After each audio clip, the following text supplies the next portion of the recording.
अर्थात ये हमारा जीवन किराए का है। हम यहाँ सेवा करने आए हैं। जब तक ये शरीर रहेगा तब तक हम सेवा करते करते अंत समय आएगा चले जाएंगे। तो जब हम सेवक बनकर के आए हैं तो सेवा हमें परमात्मा के लिए भी करना चाहिए। अगर हम ये कहें कि हमारे जीवन में तो बड़ा कार्य है, हम अपना काम छोड़ के प्रभु में कैसे लग जाए। विचार करिए, कभी आपके जीवन में दुख आ जाए और आप भगवान के धाम जाओ और भगवान कह दे, जैसे आप कहते हैं ना किसी दिन छुट्टी पड़े तो कथा सुनने चले, तो आप तो संडे का इंतजार करते हो। और अगर आप भगवान के धाम जाओ और आप अगर भगवान से कह दो कि प्रभु हमारे कष्ट को हर लो, और भगवान कह दे आज हम भी छुट्टी पर चल रहे हैं, तो फिर आपको क्रोध आएगा कि नहीं कि भगवान तो हमारा सुनता ही नहीं है, हम कुछ भी मांग रहे हैं पूरा ही नहीं हो रहा है। क्योंकि भगवान भी तो तुम्हारी परीक्षा ले रहे हैं कि तुम हमारे धाम में कितना आए हो, कितनी बार समय दिए हो। फिर दुख को तुम भी झेलते रहो। जब दुख शरीर पर पड़ेगा, कष्ट आएगा, तभी तो पता चलेगा। विभोर होकर कथा सुनना चाहिए, सब कुछ त्याग दीजिए, सब कुछ परमात्मा के ऊपर सौंप दीजिए, क्योंकि परमात्मा कभी किसी का हानि नहीं करता। हम तो हाय हाय करके हर दिन वैसे मर रहे हैं। हाय पैसा, हाय परिवार, हाय पुत्र, हाय पत्नी, हाय हाय करते करते प्राण छूट जाएंगे, चले जाओगे, मिलने वाला कुछ भी नहीं है। बोलो कुछ मिल सकता है क्या? कई बार होता है ना, मृत्यु कैसे आती है? अचानक। जैसे रात्रि में सबसे आपने बातें किया और बोल करके बात करके आप सो गए, अचानक कोई कहता है ना कि भैया अभी रात में तो हमसे मिले थे, बात किए, पता नहीं किया और सुबह उनकी मृत्यु हो गई। यही जीवन का सत्य है कि शरीर से कब प्राण छूट जाए। परमात्मा ने अगर मेरा नाम लेने का तुम्हें अवसर दिया है तो उसे मत छोड़ो।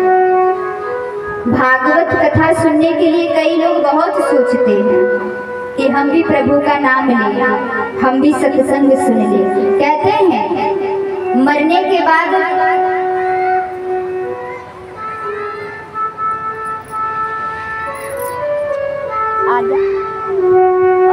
कितने ऐसे पुत्र होते हैं कि जब मृत्यु हो जाती है तो माता पिता को फोटो लगवा करके भागवत सुनवाते हैं। विचार करिए, मृत्यु के बाद तो आप भागवत सुनेंगे ही, लेकिन अगर जीते जी शरीर से आप भागवत सुन करके अगर यहाँ से जाइए तो आपके जीवन का उद्धार हो जाएगा। इस शरीर से, इन कानों से अगर प्रभु का बैठकर भगवान का नाम ले लीजिए तो मरने के बाद तो पुत्र पौत्र सुनाएंगे कि नहीं सुनाएंगे उसकी कोई गारंटी नहीं है। जब स्वयं का शरीर है, जीते जागते हम प्रभु के लिए समय नहीं दे पा रहे हैं, तो मरने के बाद क्या गारंटी है कि आपका नाती पोता, आपका संतान आपको भागवत सुनवाएगा? एक ऐसी मैया थी, उनकी बड़ी इच्छा हुई भागवत सुनने की, तो अपने बेटे से कहा कि बेटा मुझे भागवत सुनवा दो। बेटे ने कहा ठीक है, अगले महीने। अब भागवत की अगले महीने तैयारी हो रही थी, यहाँ माँ की मृत्यु हो जाती है। पुत्र को बड़ा कष्ट हुआ कि मेरी मैया कह रही थी मुझे भागवत सुनना है, लेकिन मैं उन्हें भागवत भी नहीं सुना पाया। अर्थात जीवन में हम सोचते तो बहुत कुछ है करने के लिए, लेकिन कर नहीं पाते। कहते हैं सोच विचार परमात्मा के लिए, धर्म के लिए नहीं करना चाहिए। जो सामने आए उसे कर डालो, उसमें ज्यादा विचार मत करो। कल आप लोगों ने भगवान की कथा को श्रवण किया। ठाकुर जी का जन्म हुआ और पूरे गोकुल में नंद उत्सव मनाया गया।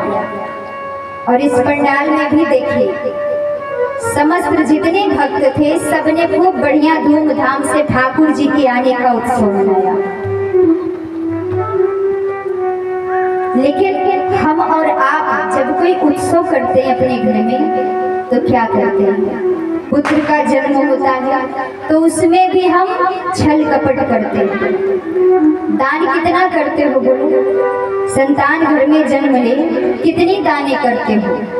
कहते हैं जितना हमारा सामर्थ्य है हमें उतना कर देना चाहिए।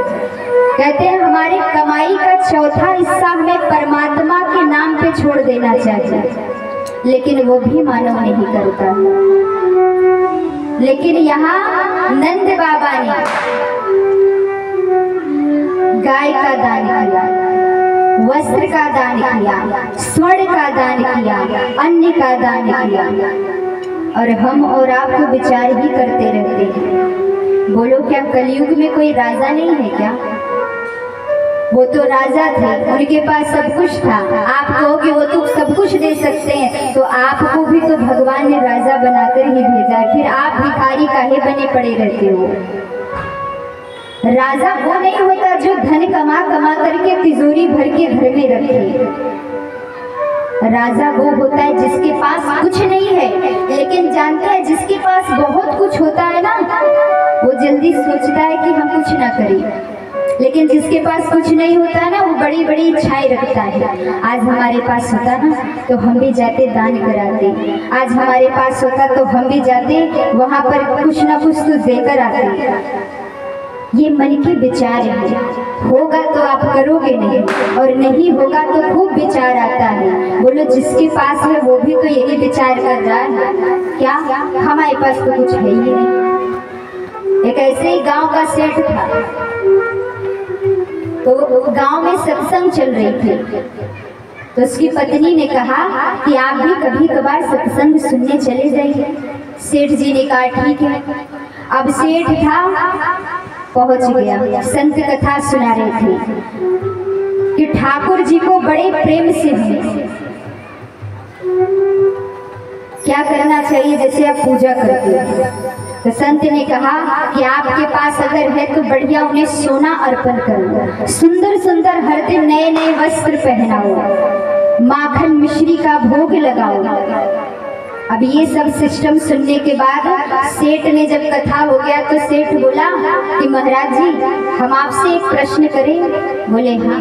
बोले ये जो भी अभी आपने कथा में बताई ये सब तो ठीक है, लेकिन ये थोड़ा ज्यादा नहीं है, थोड़ा अगर सेवा कम हो जाता तो।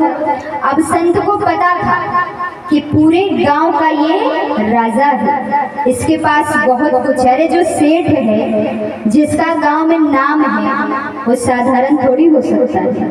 संत ने कहा ठीक है, तो बोले कोई मार्ग ऐसा दिखाओ जो आसानी से, जिसमें ज्यादा कुछ खर्च ना लगे और हम पूजा भी करें। संत ने कहा ठीक है, तो ज्यादा कुछ खर्च नहीं करना है तो मानसिक पूजन करो, अर्थात समक्ष भगवान के ठाकुर जी के रख दो।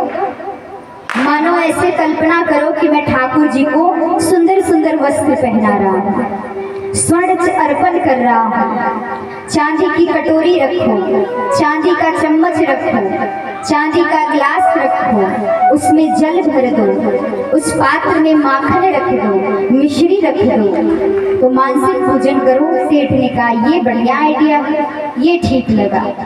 अब सेठ घर आता है तो सेठ ने क्या किया, आज मानसिक पूजन सेठ करने बैठा है।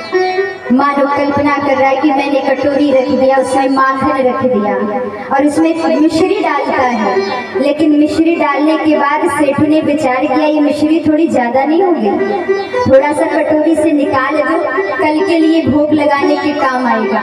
तो सेठ ने क्या किया, मिश्री को हाथ जैसे कटोरी में लगा वैसे ठाकुर जी ने हाथ मार दिया, कहा मिश्री तेरे बाप की। अर्थात यही मानव की भूल है कि हम मानसिक पूजन भी करते तो उसमें भी हम छल कपट कर रहे हैं। लेकिन देखिए कथा तो अभी आपने सुना कि मानसिक पूजन सेठ ने किया, लेकिन ठाकुर जी वहां आ गए।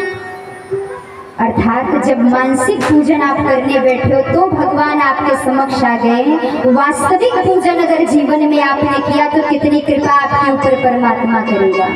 लेकिन हम क्या सोचते हैं, अरे हो गया, जो मिलना है वो तो मिलेगा ही, हमारे भाग्य में जो है वो तो है ही। जीवन में एक जन्म में राजा बनने की कोशिश मत करो। ये सोचो कि हे प्रभु मुझे जब जब जन्म मिले मैं इसी तरह राजा बन करके आऊँ। कहते हैं ये जिंदगी हमारी क्या किराए का घर है, और जब किराए का घर है तो यहाँ से तो जाना ही है, लेकिन अच्छा कर्म करके जाओ, सुंदर कर्म करके जाओ। कहते हैं कि मृत्यु के बाद यहाँ से अगर आप जाओ तो लोग एक दिन नहीं 1000 वर्ष तक याद करें कि भैया कोई गांव का ऐसा व्यक्ति था जो भला करके गया, अच्छा कार्य करके गया। लोग पीठ पीछे मृत्यु के बाद आपको गाली ना दे, कितना बड़ा कंजूस था, इसके पास सब कुछ था लेकिन कभी कुछ नहीं किया। तो जीवन में अगर नाम कमाना चाहते हो तो नाम कैसे कमाया जाता है? ये नहीं कि सामने कोई मिला आपकी खूब प्रशंसा किया, आप सोच रहे हो हमारी तो हर जगह प्रशंसा होती है। प्रशंसा वो